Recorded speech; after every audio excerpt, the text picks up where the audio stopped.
नमस्कार सांग माने आज मु आपण मानको शेयर करी छतुर गोटे टेस्टी रेसिपी जोड़ा कि आपण मानको समस्त को भल लगे। एबे तो वर्षा दिन चली सांग माने एबे पाଳ छतु मार्केट रे अति सहजरे मिल जाउची। पाଳ छतुरे नहीं आज मु आपण मानको शेयर करी पाଳ छतुरे गोटे टेस्टी रेसिपी जोड़ा कि पाଳ छतु माने छतु मसला आपण माने कहि पारबे। एई छतु मसला जदि गरम गरम भात सहित हो बा रोटी सहित हो खाइबा को बहुत बढ़िया लगिवो। एई छतु बेसर आपण माने छतु रेसिपी आपण माने किए केउ उपाय बनाउछन्ती किंतु मु आज आपण मानकु गोटे नुआ उपाय बनैकी देखेबी जहाँ को देखि माने देखिला मात्रे इच्छा हबो हमर आपण मानक निश्चित भाव में करबा पाए आपण मानक घरे से किसी पाଳ छतु नहीं जाइए देखु पूरा कढ़ टाइप्र नहीं जाइए ता सहित फुटिला टाइप्र किसी अच्छी से पाଳ छतु को भल भाव में तल तल जोड़ा कि आमर पाଳ टिके जो लगुच से स्तरटा भल भाव में काटिदेबा तापर गोटे गोटे कर पाखुड़ा बनईदेबा ता सहित ये छतुरे जो आमर ये सैड्रे टे लगुच पतला टाइप्र यहीटा आपण मैंने चाहिए पकई पारे आपण मैंने चाहिए छतु तरकारी पकई न पारे भी चलो।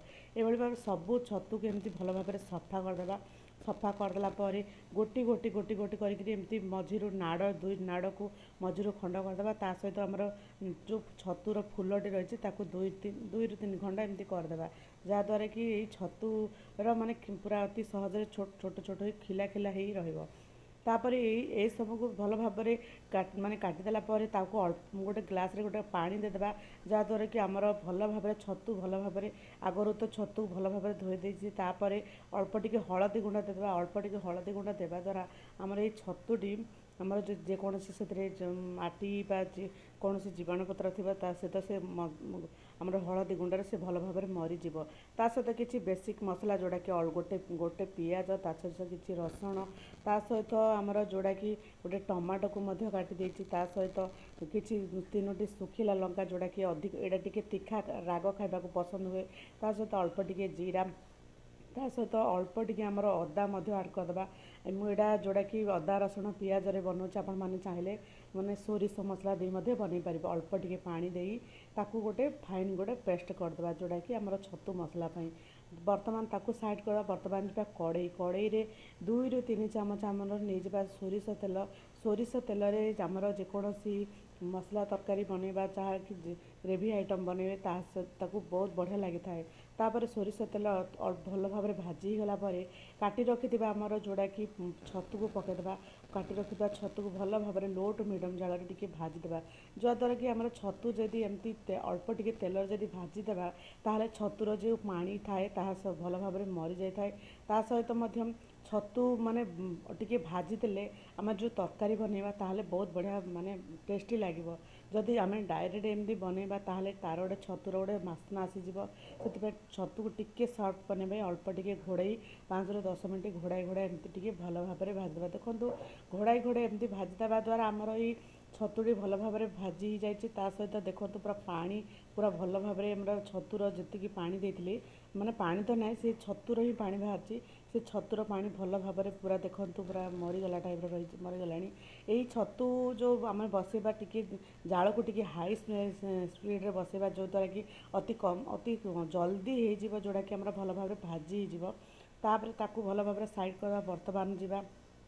बर्तमान जा 2 रु 3 चामच पुणी आम सोरिष तेल नहीं जा सोरिष तेल गरम हो गला आमर किसी फुटण जोड़ा कि टे जीरा ता सहित तेजपत्र गोटे सुखिला लंका को छोट छोट खंड करदे भल भाव फुटा करवा से भल भाव फुटीगला गोटे पियाज को एमती छोट छोट खंड करदे पकईदेबा पियाज भल भाव भाजी हो गला भल पियाज को भल भाव छोट छोट खंड कर पकेबा ताले तार ग्रेवीटा बहुत बढ़िया लगे सहित भल भाव भाजीदेबा भल भाव भाजी गला पियाज आमर तेल सहित भल भाव भाजी गला आम एमर जो आगरू जोड़ा कि बाटी रखिथा मिश्रण जोड़ा कि अदा जीरा पियाज लंका ये सब जो सुखिला लंका ये सब जिनस मसला को ताकू भल भाव पियाज भल भाव भाजी गला से मिश्रण को से पकईदेबा देखो भल भाव भाजी गला पियाज तापर आमर बाटी रखिथा मिश्रण को पकईदी पुणी लो टू मीडियम जाल भल भाव भाजीदेबा देखो भल भाव मसला सहित से भल भाव कषि जा दरकार मसला सहित से भल भाव कषि गला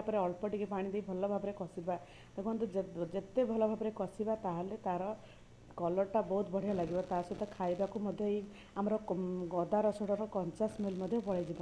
ଧୀରେ ଧୀରେ ଲୋ ଟୁ ମିଡ଼ିୟମ୍ ଜାଳରେ ଦେଲା ପରେ ତାପରେ ଅଳ୍ପ ଟିକେ ହଳଦୀ ଗୁଣ୍ଡ ଦେଇଦେବା ଆଡ଼୍ କରିଦେବା। ତା ସହିତ ସ୍ୱାଦ ଅନୁସାରେ ମଧ୍ୟ ଲୁଣ ଆଡ଼୍ କରିଦେବା। ତାକୁ ଭଲ ଭାବରେ ମସଲା ସହିତ ଭଲ ଭାବରେ ଏମିତି କଷିଦେବା।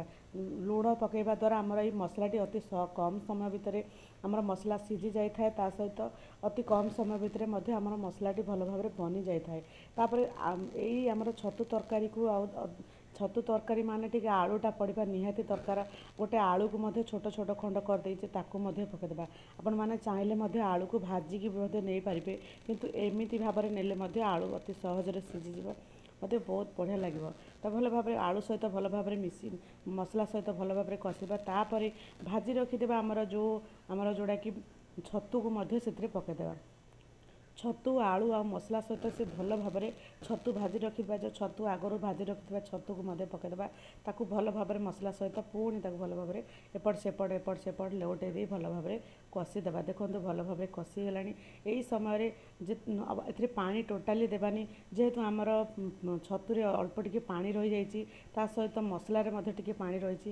ସେଇ ମସଲା ଆଳୁ ତା ସହିତ ଛତୁ ସହିତ ଭଲ ଭାବରେ 5ରୁ 10 ମିନିଟ୍ ଏମିତି ଘୋଡ଼ାଇ ଭଲ ଭାବରେ କଷିବା। ଦେଖନ୍ତୁ କଷିବା ଦ୍ୱାରା କେତେ ସୁନ୍ଦର ମାନେ ସୁଖା ଟାଇପ୍ର ହେଇଯାଇଛି। ଆପଣମାନେ ଚାହିଁଲେ ମଧ୍ୟ ଏଇଭଳି ଷ୍ଟ୍ରକ୍ଚର୍ ରଖି ମଧ୍ୟ ରୁଟି ପରଟା ସହିତ ମଧ୍ୟ ଖାଇପାରିବେ। ଯଦି ଆପଣମାନଙ୍କୁ ଟିକେ ଗ୍ରେଭି ଦରକାର, ଯେଉଁଟାକି ଆମର ଜୁସି ଦରକାର, ତାହେଲେ ଆପଣ ଏଥିରେ ପାଣି ମଧ୍ୟ ଆଡ଼୍ କରିପାରିବେ। ଦେଖନ୍ତୁ ମସଲା ସହିତ ସେ ଭଲ ଭାବରେ କଷି ହେଇଗଲାଣି। ଏଇ ଷ୍ଟେଜ୍ରେ ମୁଁ ଅଳ୍ପ ଟିକେ ପାଣି ଦେଇଦେଉଛି, ଯେଉଁଟାକି ଛତୁ ତରକାରୀ ମାନେ ଟିକେ ଗ୍ରେଭି ରହିବା ନିହାତି ଦରକାର, ଯେଉଁଟାକି ମୋତେ ବହୁତ ଭଲ ଲାଗେ। ବିଶେଷ କରି ଭାତ ସହିତ ଖାଇବାକୁ ବହୁତ ବଢ଼ିଆ ଲାଗେ। ଯଦି ରୁଟି ସହିତ ଯଦି ମୁଁ ଆପଣମାନଙ୍କୁ ସେର୍ଭ କରିଥିଲି, ତାହେଲେ ମୁଁ ସେଇଟା ଅଳ୍ପ ଟିକେ ସୁଖା ରଖିଥାନ୍ତି, କିନ୍ତୁ ମୁଁ ଏଇ ରେସିପି ଭାତ ସହିତ ଆଡ଼୍ କରୁଛି, ସେଥିପାଇଁ ମୁଁ ଟିକେ ଜୁସ୍ ରଖିବାକୁ ଚାହୁଁଛି। ଦେଖନ୍ତୁ ଅଳ୍ପ ଟିକେ ପାଣି ଦେଇ ଗୋଟେ ଗ୍ଲାସ୍ରୁ ଅଳ୍ପ ଟିକେ ପାଣି ଦେଇ ଭଲ ଭାବରେ ଏମିତି ଗୋଳାଇ ଦେବା। ଭଲ ଭାବରେ ଗୋଳାଇ ଦେଲା ପରେ କିଛି ସମୟ ଫୁଟିବାକୁ ଦେବା। 5ରୁ 10 ମିନିଟ୍ ଫୁଟିଗଲା ପରେ ଭଲ ଭାବରେ ଟକମକ ଫୁଟିଗଲା ପରେ ଯେତିକି ଆମକୁ ଗ୍ରେଭି ଦରକାର ସେତିକି ଗ୍ରେଭି ରଖିବା। ଦେଖନ୍ତୁ ଭଲ ଭାବରେ ପୁରା ମସଲା ଭଲ ଭାବରେ ମାନେ ଫୁଟିଗଲାଣି। ପୁରା ମୋଟା ତରକାରୀଟା ମଧ୍ୟ ଟିକେ ମୋଟା ଆସିଗଲାଣି। ଏଇ ସମୟରେ ତାକୁ କିଛି ସମୟ ରେଷ୍ଟ ଦେବା। କିଛି ସମୟ ରେଷ୍ଟ ଦେଲା ପରେ ଦେଖନ୍ତୁ ଫାଇନାଲ୍ରୁ କେତେ ଡେଲିସିୟସ୍ ଲାଗୁଛି ଆଜିର ଏଇ ଛତୁ ମସଲା।